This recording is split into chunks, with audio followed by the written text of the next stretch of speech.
নমস্কাৰ, মই দীপজ্যোতি দত্ত আপোনাক আজি বিশেষ গছ কেইজোপাৰ সৈতে চিনাকি কৰি দিবলৈ ওলাইছোঁ। এইজোপা হৈছে লাকি বেম্বো।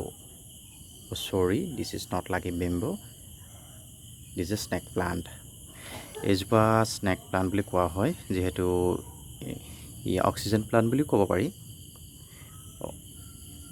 গছজোপাৰ দেখিছে আপুনি বিশেষ আকাৰৰ সাপৰ দৰে আকৃতি, চাইডে চাইডে য়েল্ল' কালাৰ আছে।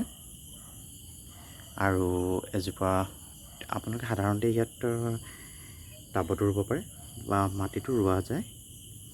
ঘৰৰ ভিতৰত হ'লে অক্সিজেন পিউৰিফাই কৰে বুলি কয় বহুতে, যিহেতু কৰে সেইটো সঁচা কথা। আৰু এজোপা এখন বিশেষ গছ, এইজোপা হ'ল লাকি বেম্বো। যিহেতু এইজোপাও টাবত এনেকৈ ডেক'ৰেশ্যন দিয়া হয়। আৰু স্নেক প্লাণ্টৰ আৰু এটা বেলেগ প্ৰকাৰৰ দেখাবলৈ লৈছোঁ। এইজোপা চাওক, এইজোপা স্নেক প্লাণ্ট বুলি কোৱা হয় মাটিত, যিহেতু ইয়াক মাটিত ৰোৱা হৈছে। ইয়াৰ পাৰিটো কিন্তু য়েল্ল' কালাৰ নহয়, এজোপা অলপ বেলেগ আকৃতিৰ। আৰু এজোপা আপোনাক দেখাবলৈ লৈছোঁ পমগ্ৰেনেট। পমগ্ৰেনেট আপোনাৰ কেনেকৈ ৰোৱা হয় চাওক। ইয়াৰ মাটিতে দিয়া হৈছে বৰ্তমান। লাগিলে আপোনালোকলৈও পঠিয়াম বাৰু, কমেণ্টত জনাব কাক কাক লাগে।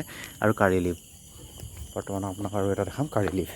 কাৰী লিফ যিহেতু এইজোপা কিছু ধুনীয়া পাত দেখিছে, আপোনালোকে পকৰি হওক বা দাইলত তেল মাৰোঁতে চাটনি বনাব পাৰে। ইয়াৰ গোন্ধটোতেই মানে খাই ভাল লাগে।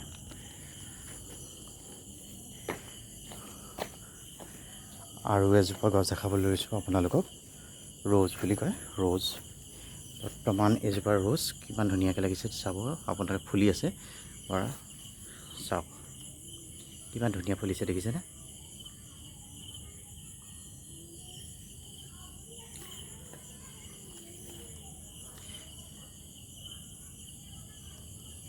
ধন্যবাদ।